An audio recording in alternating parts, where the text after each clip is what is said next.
She doesn't deserve anything. Let her eat with the servants. My brother's wife snarled. My parents said nothing. I smirked, grabbed my phone. Cancel the deal. A single message. And $26 million was gone. My brother staggered. My mother went white. The bride stared in shock. I walked out and they lost it all. The catering manager looked mortified as she gestured toward the corner table by the kitchen doors. Miss Morrison, your seat is over there. With our staff on break. The entire wedding reception seemed to pause, 200 guests turning to watch me stand in my designer dress, holding my clutch, being directed to sit where the servants ate. Ashley's voice carried across the ballroom, intentionally loud and sharp. She doesn't deserve anything. Let her eat with the servants. My brother Ryan actually laughed. My mother Lauren studied her champagne. My father Matthew checked his phone. Not one person in my family said a word as I walked to that wobbling table, my heels clicking against marble while whispers followed in my wake. What they didn't know was that I controlled the $26 million investment keeping their empire alive, and my phone held 3 words that would destroy everything. The catering staff at table 14 shifted uncomfortably as I approached, unsure whether to stand or acknowledge me.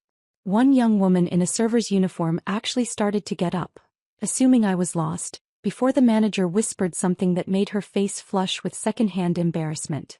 I sat down on the uncomfortable metal chair, so different from the cushioned seats at the decorated tables, and placed my clutch beside a container of half-eaten staff lunch. The contrast was deliberate, orchestrated, meant to remind me of my place in their world.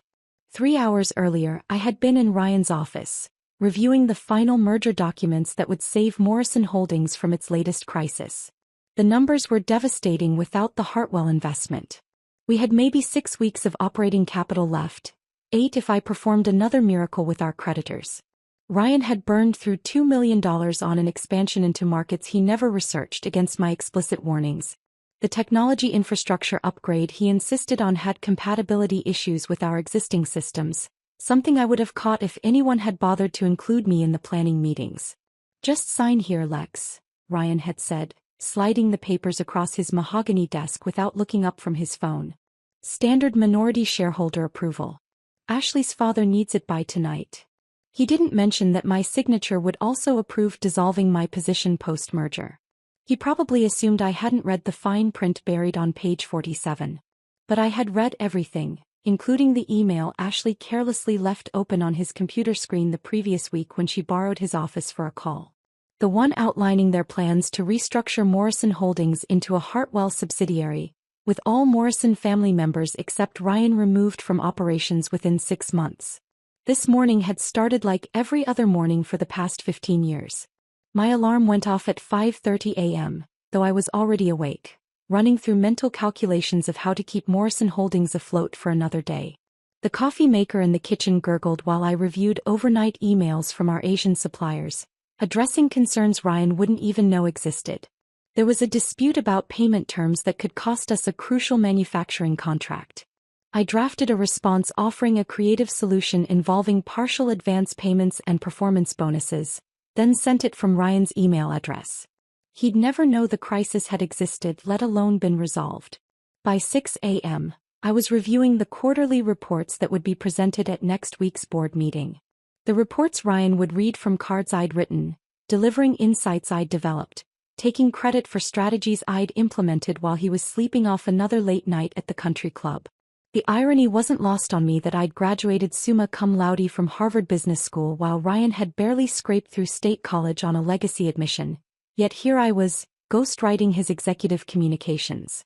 Lauren came downstairs at 7 a.m., her silk robe pristine, her face already made up for her charity luncheon.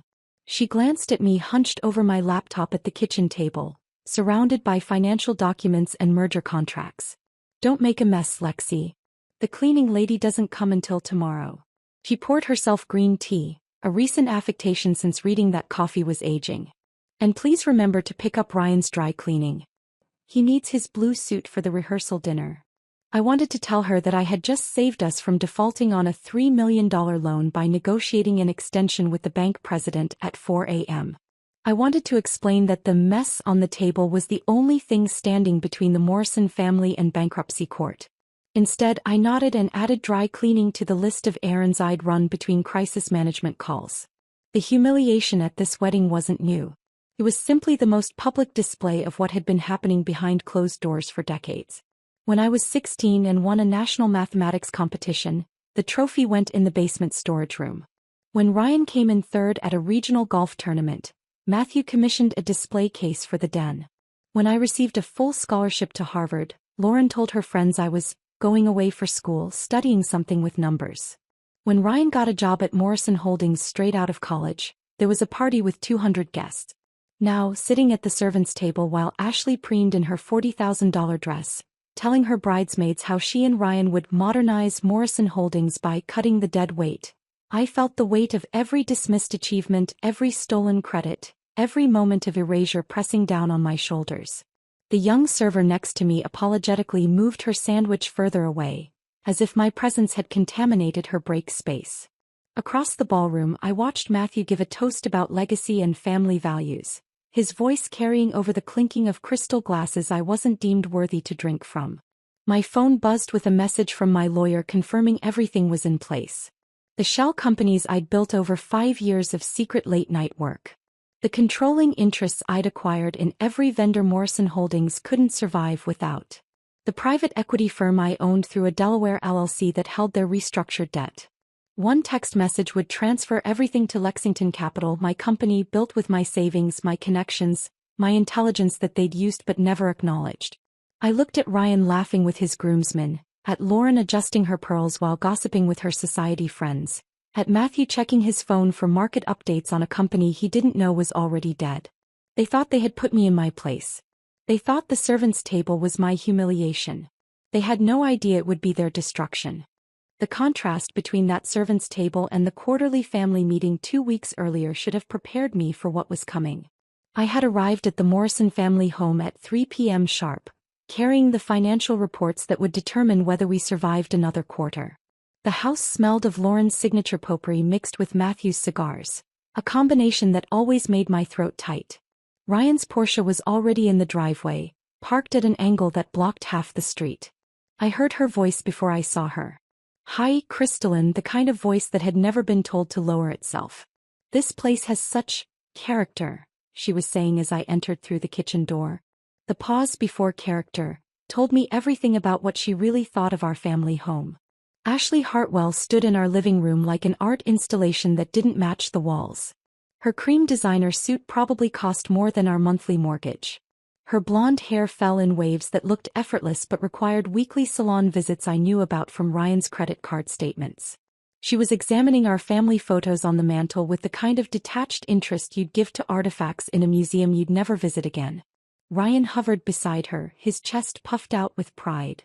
"Ashley, this is Lexi," he said when he noticed me. "She helps out with the paperwork sometimes." I had just spent 48 hours untangling a contract dispute that could have cost us our biggest client. My eyes burned from lack of sleep, and my fingers were still cramped from typing revision after revision of the settlement agreement. But I extended my hand politely. "I'm the Chief Operating Officer," I corrected quietly. Ashley's handshake was exactly what I expected. Limp, brief, her fingers barely grazing mine before pulling away. "Oh, Ryan mentioned you do the filing. How nice that family businesses can find roles for everyone." Ryan laughed. Actually laughed. "Lexi's being generous with her title. She's more of an internal consultant. Ashley's father owns Hartwell Industries." The Hartwell Industries. Of course I knew who Victor Hartwell was. I'd been tracking his acquisitions for 3 years, watching him swallow company after company, strip them of assets and leave shells behind. Morrison Holdings was exactly the kind of vulnerable target he typically pursued. Matthew appeared from his study, his face lighting up at the sight of Ashley like she was already writing checks. "Miss Hartwell, Ryan didn't mention you'd be joining us for the family meeting." "I hope it's not an intrusion," Ashley said with practiced charm. "Ryan thought it would be good for me to understand the family dynamics before we make things official." Make things official. The words hung in the air like a threat dressed as a promise. We moved to the dining room that doubled as our conference room. I had already arranged my papers at my usual seat, the one closest to the door where I could access files from Matthew's study quickly. But Matthew swept my documents aside, gathering them into an untidy pile and moving them to the side counter. Ashley, please take this seat. Better lighting for you. Lexi, you don't mind taking notes today, do you? Your handwriting is so much clearer than Ryan's.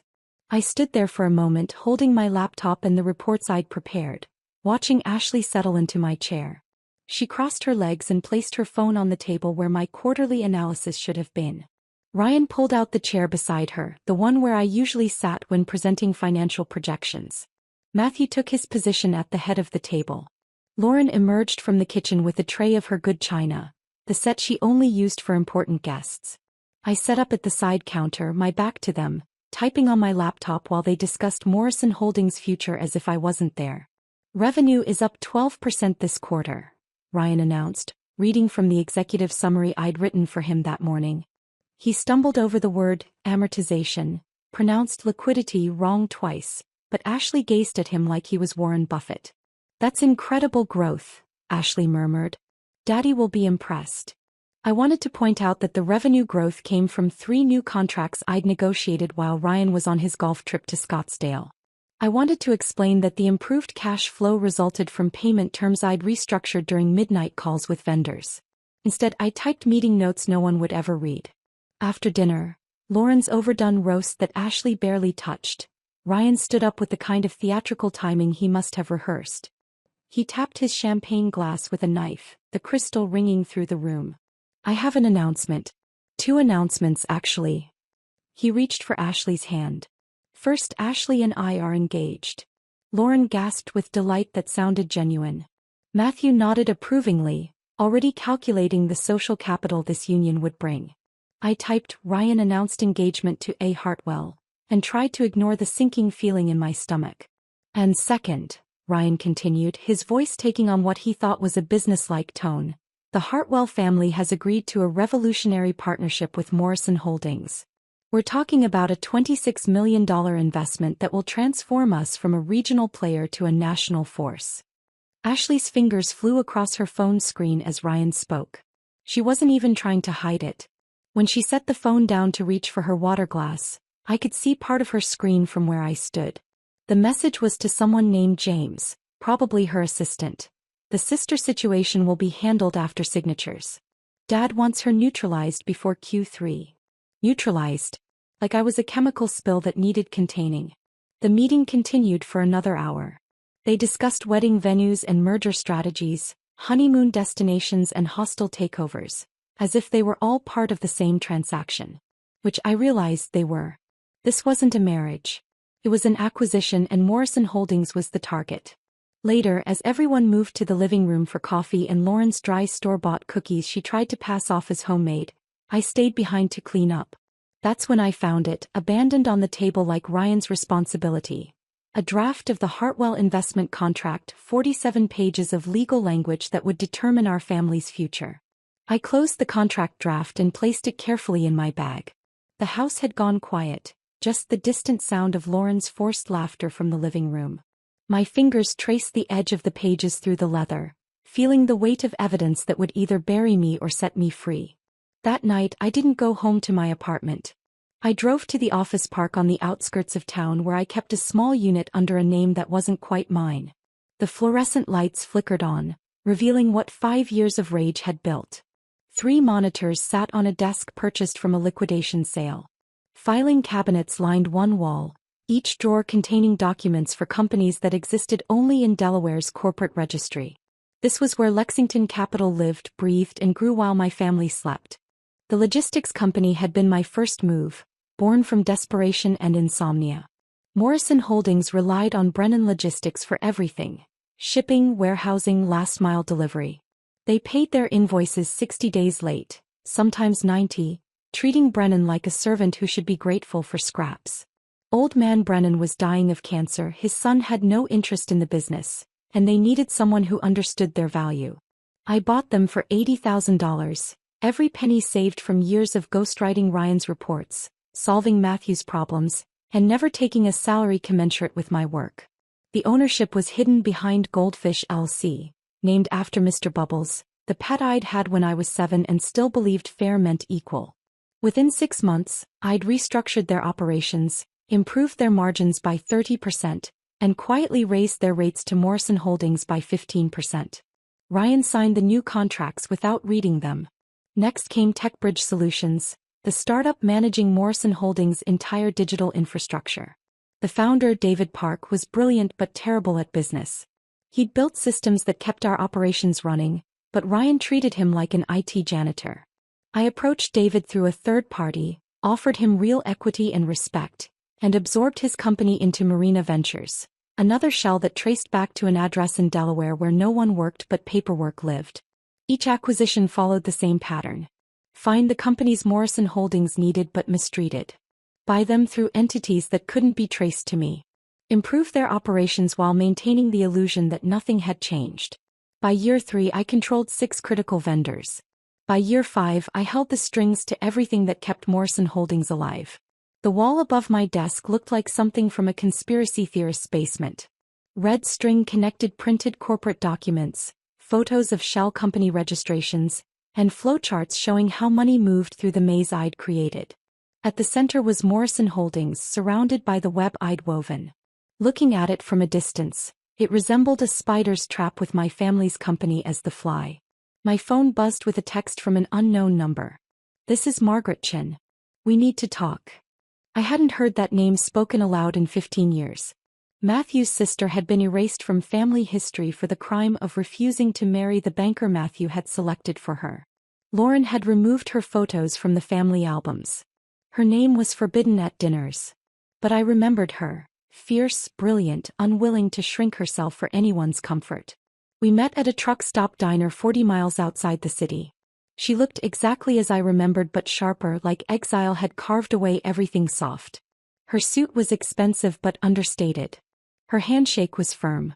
She ordered black coffee and got straight to the point. "I've been watching you," she said. "Through corporate filings, financial reports, the invisible trails you think no one follows. You're building something. I want to know why." I could have lied, but something in her eyes told me she already knew. So I told her everything. The systematic erasure. The stolen credit. The morning routines that started at 5:30 a.m. while Ryan slept until noon. The contracts I negotiated that bore his signature. The company I'd saved repeatedly while being treated like furniture. Margaret listened without interrupting, occasionally nodding like she was checking items off a mental list. When I finished, she pulled out a tablet and showed me her own web. She'd built a consulting firm worth $40 million. Her clients included 3 firms that held Morrison Holdings debt. "I know their largest creditor," she said. "Blackstone Private Equity. I helped them restructure 2 other acquisitions. They trust me. If you want real control, you need their debt. I can make that happen, but I want something in return." "What?" "I want to watch Matthew realize his empire was destroyed by the 2 women he tried to erase." The partnership formed over bitter coffee and shared wounds. Margaret introduced me to Jonathan Blackstone through a conference call where I was presented as a private investor interested in distressed assets. We negotiated for 3 weeks. I leveraged everything: my shadow companies, my savings, a loan against future earnings from the vendors I controlled. When the dust settled, Lexington Capital owned 60% of Morrison Holdings debt through a subsidiary called Phoenix Ventures. The next phase required patience. I spent months creating detailed documentation of every transaction, every late payment Morrison Holdings made to vendors I controlled, every contract Ryan had signed without reading. The paper trail was perfect, legal, and devastating. Then Ashley made her mistake. 3 days before the wedding, she left herself logged into her email on the conference room computer. Ryan had asked me to back up the servers, a menial task he'd forgotten until the IT contractor threatened to quit. I was alone in the office at 10 p.m., the building empty except for security, when I noticed her inbox still open on the screen. The email to Victor Hartwell was time-stamped that afternoon. "Once she signs, we can finally push her out. She doesn't deserve anything anyway. Ryan agrees the company runs better without family complications." Attached was a restructuring plan that eliminated my position, dissolved my shares, and installed Hartwell Associates in every key role. They'd even allocated my office to Ashley's personal assistant. I forwarded everything to 3 locations: my personal server, Margaret's secure email, and my lawyer's encrypted system. Then I sat in the dark conference room staring at the screen, feeling something inside me crystallize into absolute certainty. The certainty that had crystallized in the conference room stayed with me through the next 72 hours. I shut down the computer, locked the office, and drove home through empty streets while the city slept, unaware that the foundations of Morrison Holdings had already shifted. The wedding preparations would proceed exactly as planned. I would play my role perfectly one last time. Lauren called at 7 a.m. sharp 3 days before the wedding. The dress fitting is at 2. Don't be late, Lexi.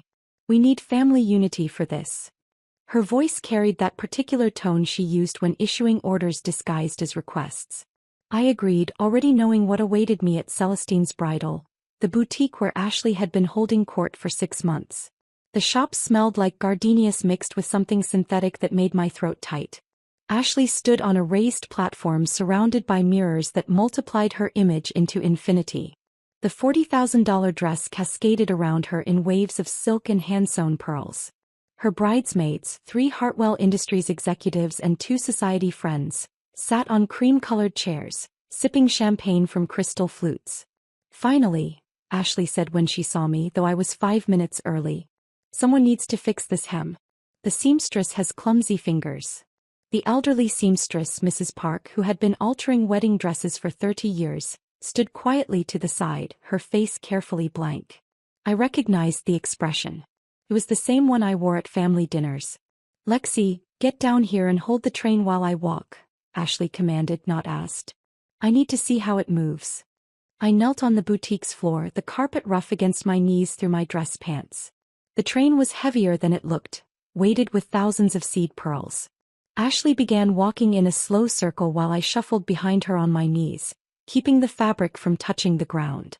So, one of the bridesmaids said, her voice carrying that false casualness that precedes cruelty, "What's your role in the wedding, Lexi?" Ashley laughed before I could answer. "Oh, Lexi's not in the wedding party. She'll be handling logistics. You know, making sure the vendors arrive on time, dealing with any problems. She's very good at managing details." "Like a wedding planner?" another bridesmaid asked. "No, more like..."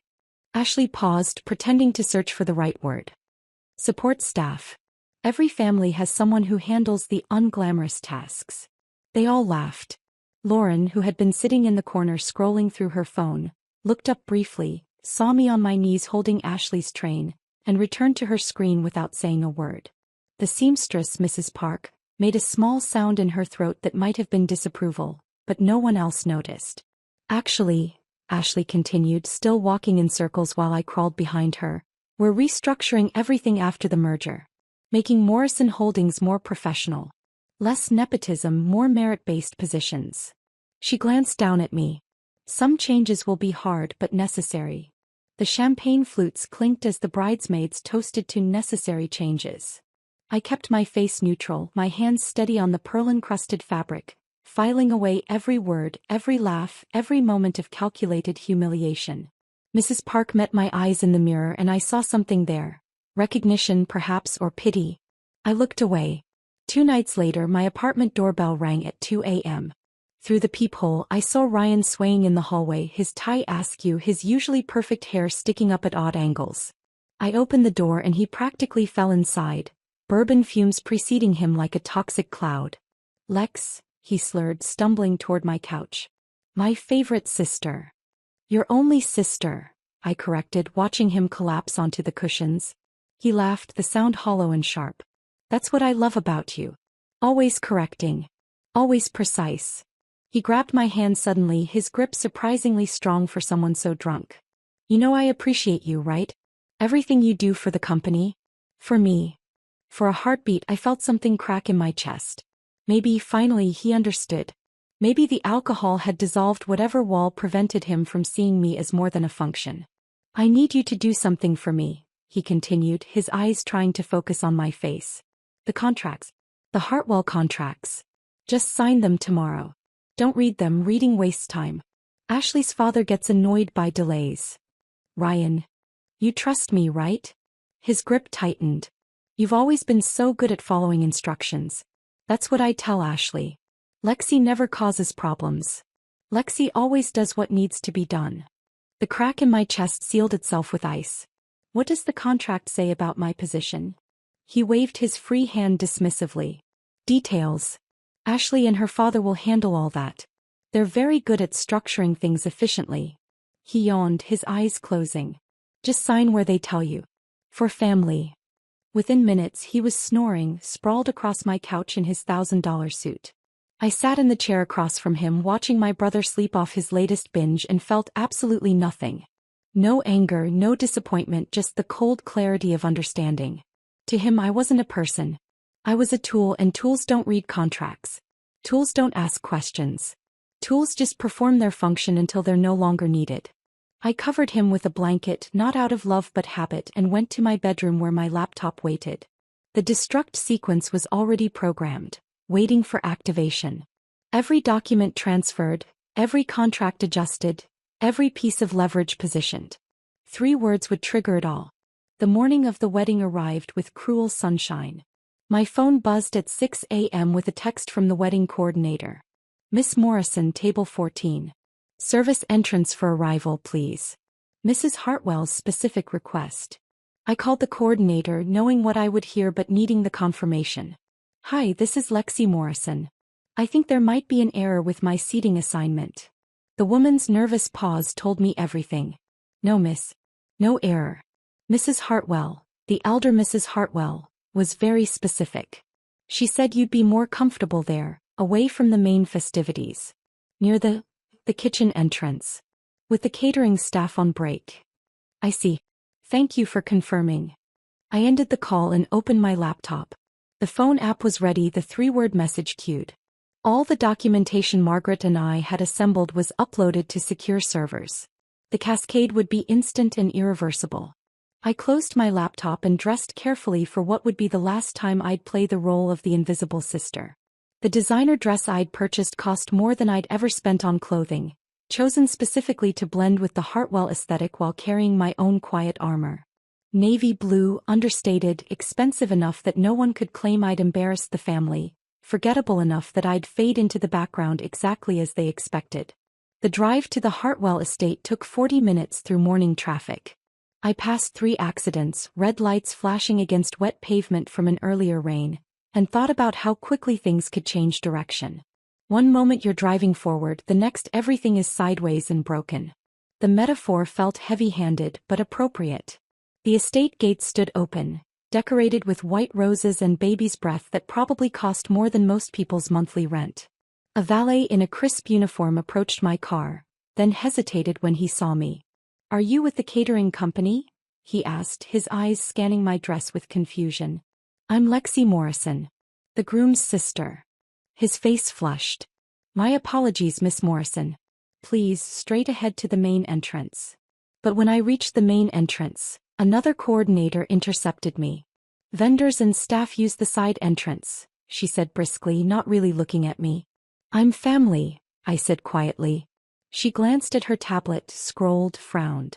Morrison. Oh yes. Table 14. Actually, you are supposed to use the service entrance. Mrs. Hartwell's notes are very specific. The service entrance led through a narrow hallway that smelled of industrial cleaner and fresh bread from the kitchen. Servers rushed past carrying trays, barely noticing me. I emerged into the reception area where hundreds of guests mingled in clusters, their laughter bright and sharp like breaking crystal. I recognized several faces: board members from Morrison Holdings, investors I'd personally courted, vendors I'd negotiated with at 3 a.m. to save Ryan's deals. None of them saw me, or if they did, their eyes slid past without recognition. The name cards were displayed on an elegant table near the entrance. Tables 1 through 10 were printed on ivory cardstock with gold calligraphy. Tables 11 through 13 had silver lettering on cream paper. Table 14 was handwritten on plain white paper, the ink slightly smudged. Lexi M. It read, not even my full name. The table itself sat in the corner by the kitchen doors, partially hidden behind a potted plant. 3 catering staff members were already seated there, looking uncomfortable in their black uniforms. I sat down with the same composure I'd maintained through 1,000 humiliations. The chair was metal, not cushioned like the others. The tablecloth was plain white, not embroidered. Even the silverware was different. Functional steel instead of polished silver. You don't have to sit here, one of the servers whispered, a young woman with kind eyes. This is just where we take our breaks. Apparently I do, I replied, and something in my voice made her stop asking questions. The cocktail hour began with the soft clink of glasses and the hum of conversation. I remained at my table watching the elaborate dance of social positioning. Then I saw him approaching. Victor Hartwell himself, walking with the measured stride of someone who had never hurried for anyone. He was shorter than his photos suggested, but his presence filled space in a way that had nothing to do with height. His suit probably cost more than most cars. His watch definitely did. He stopped directly in front of me, his eyes conducting an assessment that felt like being scanned by a machine. You must be the sister, he said. Not Lexi, not Miss Morrison, just the sister, like I was a concept rather than a person. I stood because sitting would have given him even more power. Lexi Morrison. He didn't acknowledge the correction. Ryan tells me you've been helpful with the transition. Good. I appreciate people who know when to step aside. His smile was thin, perfunctory, the kind you'd give to someone you were about to fire. After today, Morrison Holdings enters a new era. Professional. Efficient. Family sentiment has no place in real business. Family sentiment, I repeated, keeping my voice neutral. Is that what you call it when someone saves a company from bankruptcy 3 times? His eyes narrowed slightly, the first genuine reaction I'd seen. Ryan mentioned you assist with administrative tasks. Ryan mentions a lot of things that aren't quite accurate. He studied me for another moment, then dismissed whatever thought had crossed his mind. After today, accuracy will be my team's responsibility. Enjoy the celebration, miss. He paused, having already forgotten my name, then walked away without finishing. 20 minutes before the ceremony was scheduled to begin, I saw them approaching. Matthew and Ryan, moving through the crowd with the determined stride of men on a mission. Ryan carried a leather folder. Matthew's face wore the expression he used for firing people. Lexi, Ryan said, slightly out of breath. We need the signatures now. Before the ceremony. The Hartwell contracts? I asked innocently. Just a formality, Ryan insisted, already opening the folder and pushing a pen into my hand. The pages were deliberately shuffled out of order, with signature lines highlighted but the surrounding text obscured. Sign here and we can all enjoy the celebration. I took the documents, pretending to scan them while actually confirming what I already knew. Page 23, hidden in the middle. The undersigned hereby relinquishes all shareholding interest in Morrison Holdings, effective immediately upon completion of the merger. Page 31. All family positions will be subject to restructuring per Hartwell Industries operational requirements.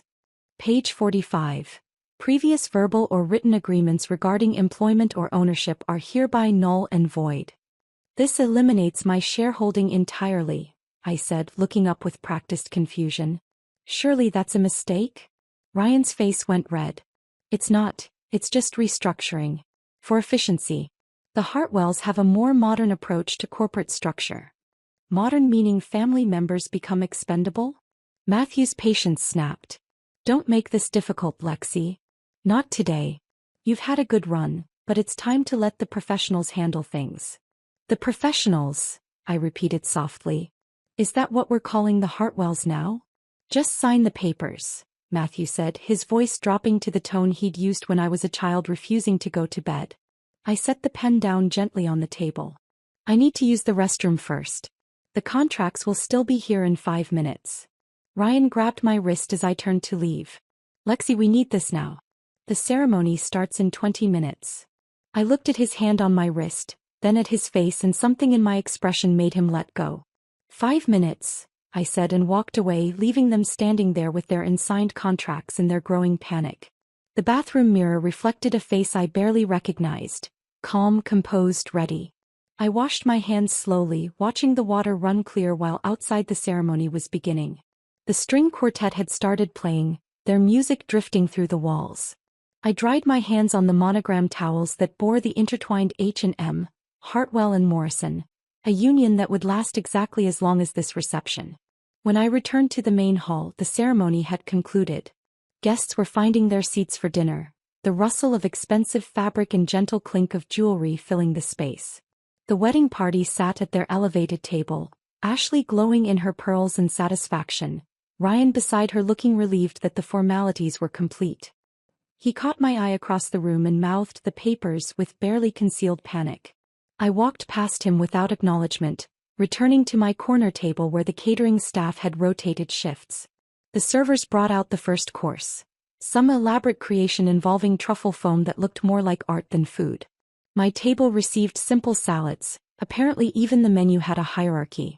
I picked up my fork as Ashley's voice suddenly pierced through the ambient conversation. She was standing, champagne glass in hand, her voice pitched to Carrie. "Before we continue, I just wanted to thank everyone for being here. Everyone who matters to the future of Morrison Holdings." She paused, her eyes finding me in the corner. Of course, not everyone understands their place in that future. Some people think they deserve more than they've earned. The room grew quieter, sensing drama beneath the veneer of a toast. Ashley's smile sharpened. "But don't worry, we've made arrangements for everyone. Even those who should be grateful just to be included at all." She looked directly at me. "She doesn't deserve anything. Let her eat with the servants." The words landed exactly as she'd intended. Public, deliberate, final. Her bridesmaids laughed, that particular kind of laugh that comes from those who align themselves with power. Several Hartwell executives joined in. Ryan, my brother who I'd saved from bankruptcy 3 times, who I'd covered for since we were children, actually smirked. Lauren turned her face away, suddenly fascinated by the floral centerpiece. Matthew checked his phone, scrolling through nothing rather than acknowledge what was happening. The investors and board members I'd personally cultivated shifted uncomfortably but said nothing. The catering staff at my table looked at their plates, embarrassed for me, embarrassed to be associated with this moment. Something inside me didn't break. It crystallized. Years of being overlooked, undervalued, erased. It all condensed into this single moment of public humiliation. They thought they were putting me in my place. They had no idea they'd just armed the weapon that would destroy them. I reached into my clutch with movements so calm they seemed choreographed. My phone felt cool in my hand, familiar as breathing. The encrypted app opened with my thumbprint. Margaret had insisted on military-grade security. The message was already typed, waiting. 3 words that would cascade into their destruction. "Cancel the deal." I pressed send. The effect was immediate but initially invisible. Somewhere, lawyers received notifications. Contracts began dissolving. Transfers initiated. The company's Morrison Holdings depended on logistics, technology, infrastructure, suddenly belonged exclusively to Lexington Capital. The debt I controlled through Phoenix Ventures was called in. Credit lines frozen. Access to digital systems revoked. $26 million in promised investment evaporated along with every safety net Morrison Holdings had left. I set my phone face down on the table and picked up my water glass, taking a small sip. The first course continued around me, oblivious guests enjoying truffle foam while an empire collapsed in real time. Victor Hartwell's phone buzzed first. He glanced at it absently, then did a double take.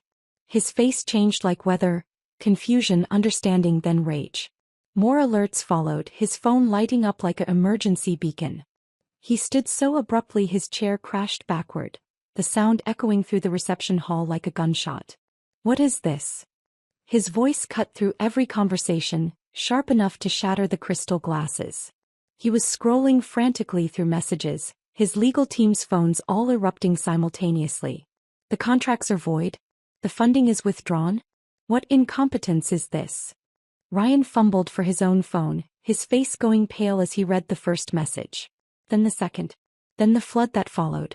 Board members calling emergency meetings. Creditors demanding immediate payment. Vendors confirming contract cancellations. Every pillar holding Morrison Holdings upright had been removed simultaneously. Victor's voice rose to a roar. "This is finished. We don't invest in amateurs who can't control their own board." He didn't even look at Ryan or Ashley, just stormed toward the exit, his entire legal team scrambling behind him like a retreating army. "The wedding gifts will be returned," he called over his shoulder. "The marriage will be annulled. We don't associate with failure." The string quartet had stopped playing, their instruments hanging uselessly as they watched the chaos unfold. Guests began pushing back from their tables, phones appearing in hands, whispered conversations erupting.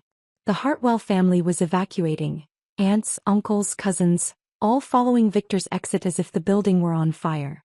Ashley stood frozen at the head table, her $40,000 dress suddenly looking like a costume for a cancelled performance.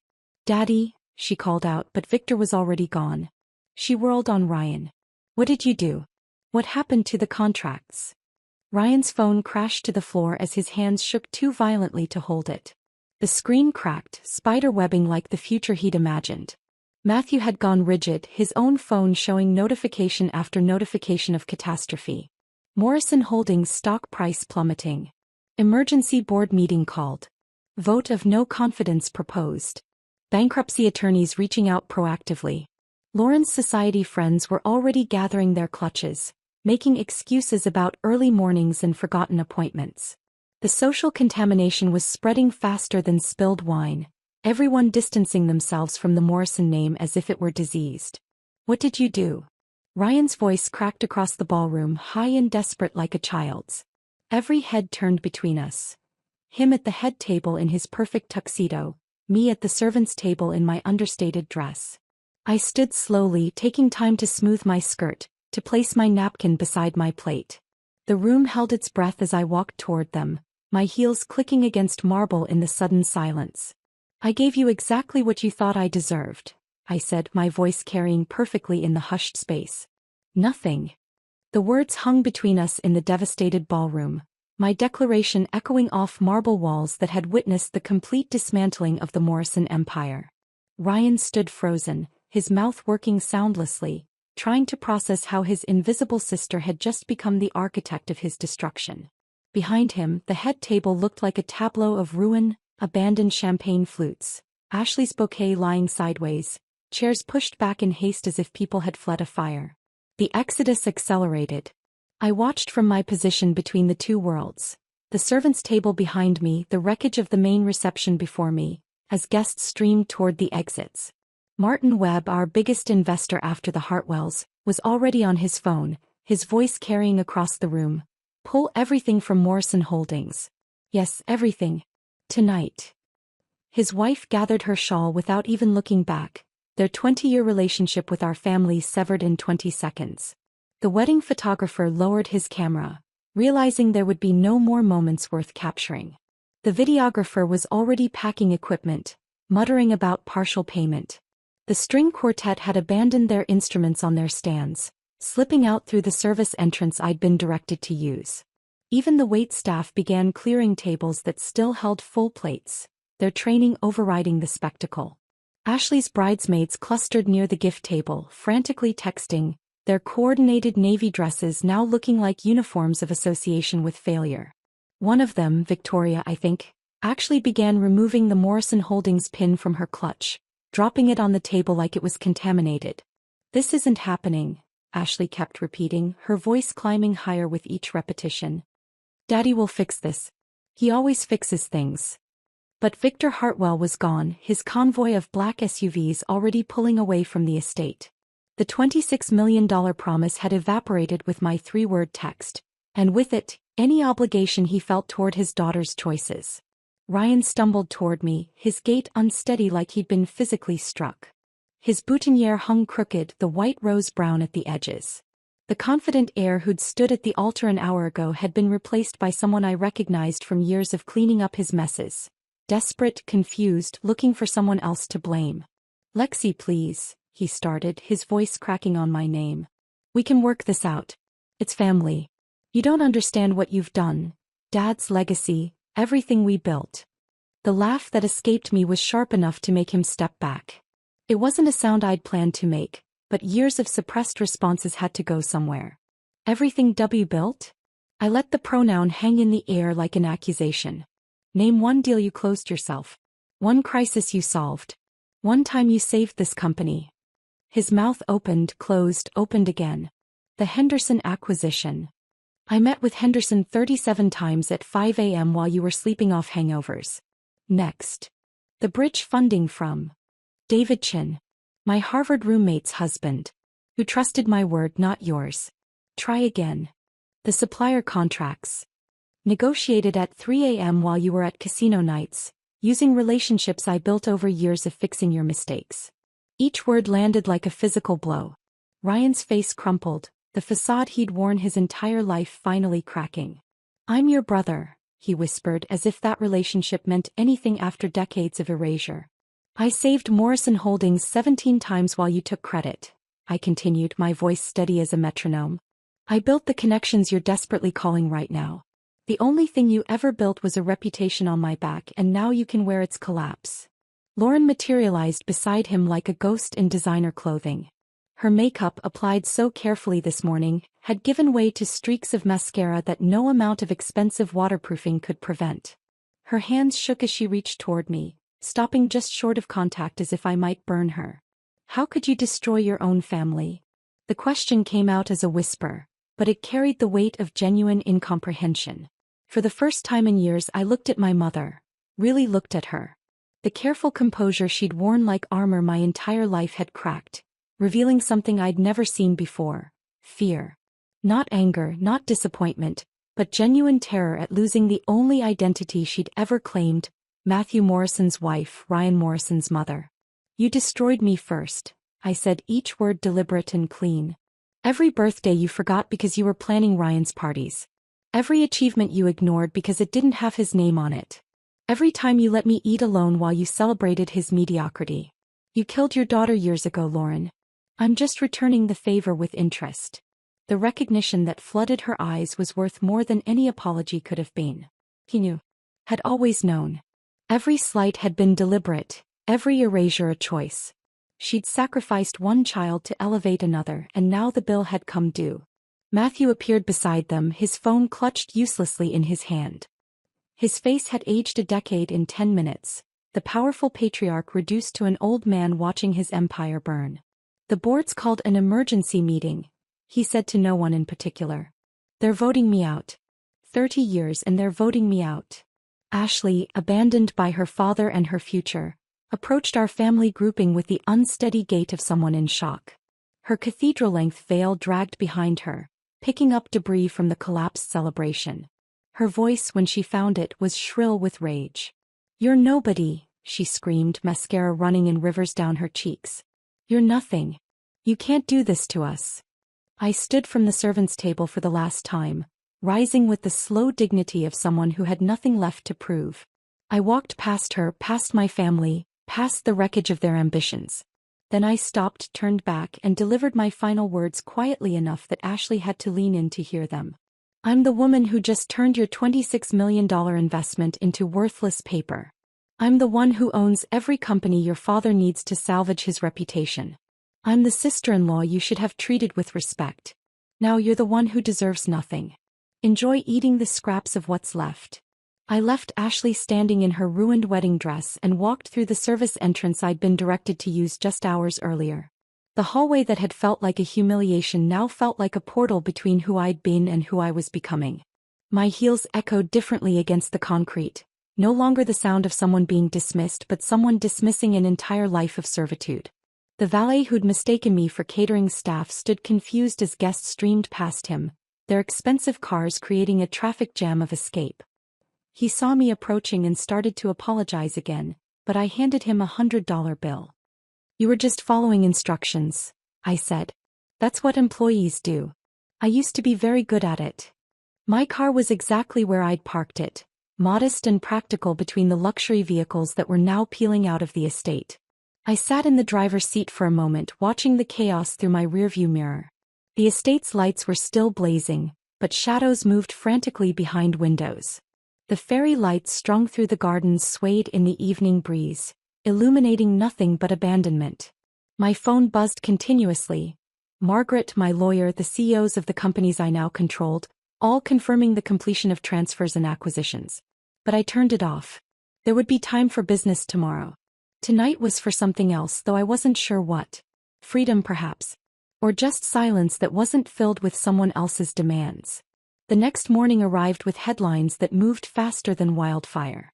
Someone at the wedding had recorded video on their phone.